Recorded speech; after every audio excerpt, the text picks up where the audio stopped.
por aquí. E ao vaciar, pois mezclanse. Vale, e chamanlle unha costeleira. Bueno, tamén dicen que a usaban moito como a floreiro. Seguro que máis como a floreiro que a costeleira. Ai. Bueno, vedes? Estas son as xerras para agua. Isto conocedelo, non? Como se chaman estas? Unha cunca.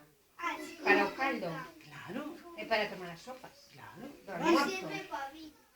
Más pequeñas. Mira, a do viño é esta. Vale, mira que... Bueno, había quen había de tomar aquí, pero... Isto tamén é para cociñar. Isto é un simple pitorro para quitar do fuego. E esta sí que é solo decorativa. Chamanlle un botixo de rosca. Pero ao mesmo tempo é representativa, fijádevos. Representa o mar, a agricultura e o torno. Vedes que ten forma de timón? O mar, o galo, a agricultura e o torno, que é onde traballa o alfareiro, que eran das tres cousas que se vivía aquí en esta zona. Logo lo vamos a Bueno, ver. rápido. E conocedes os cachelos? Os cachelos, sí.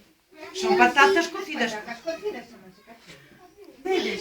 Xacobe. Pois esta é unha cacheleira. Aquí escorrían os cachelos.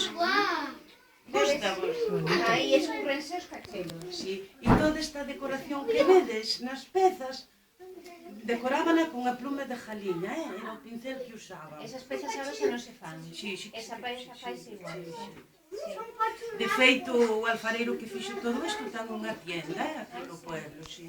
Que chaman o rulo. Pero, bueno, en cualquier tienda podedes encontrar pezas tradicionales. Bueno, isto era